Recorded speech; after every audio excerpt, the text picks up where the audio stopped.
I am pro-life. I believe that a woman's life, livelihood, and dignity are precious and should be protected at all costs. Roe v. Wade was a Supreme Court ruling that gave abortion rights guaranteed by the Constitution to women in the United States.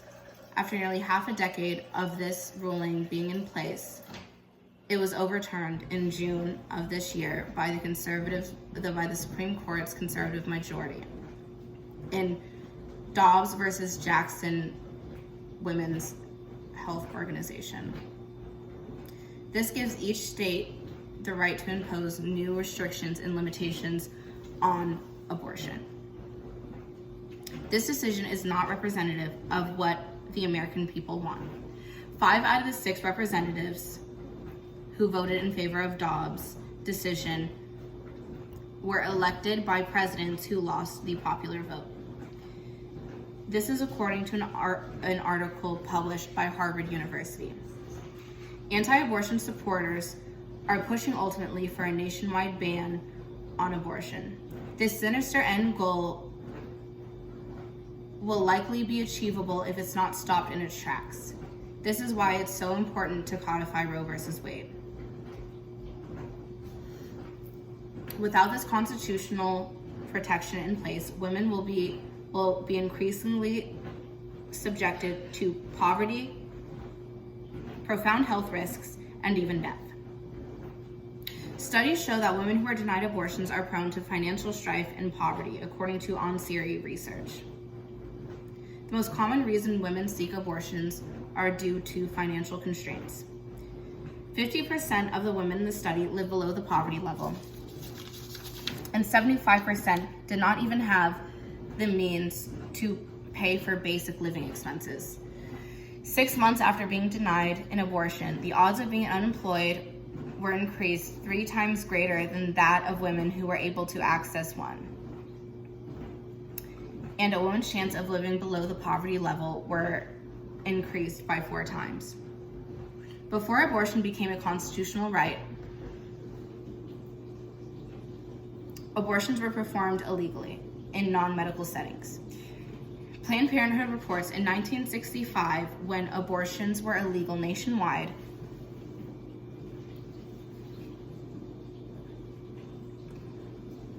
illicit abortions accounted for 17% of deaths due to pregnancy and childbirth that year. It is hard not to come to the conclusion that outlawing abortion is not going to impede this medical procedure from being performed. As the data suggests, it will only increase injuries and deaths associated with non-medical abortions. The Dobbs versus Jackson judgment has left the majority of Americans feeling hopeless. But in times of great adversity,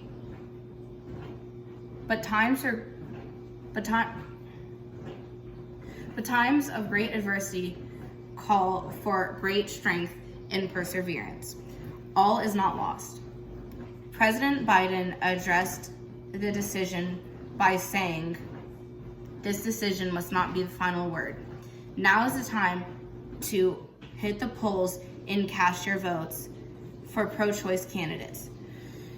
Electing pro-choice leaders will ensure legislation gets passed to protect women's reproductive rights.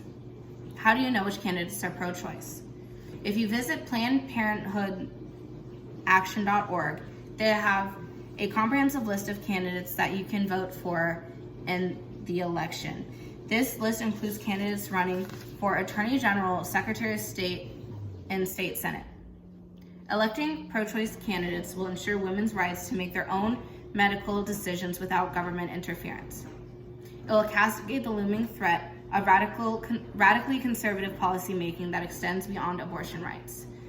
The overturning of Roe is just the tip of the iceberg for conservatives, and it appears that they will capitalize on their momentum, pushing to strip away rights that don't align with conservative values. Aside from voting, there are plenty of ways to get involved. Planned Parenthood's online mobilization map is a great resource to find to your opportunities and fundraisers. I hope that after hearing my speech, you feel compelled to participate in our fight for women's bodily autonomy.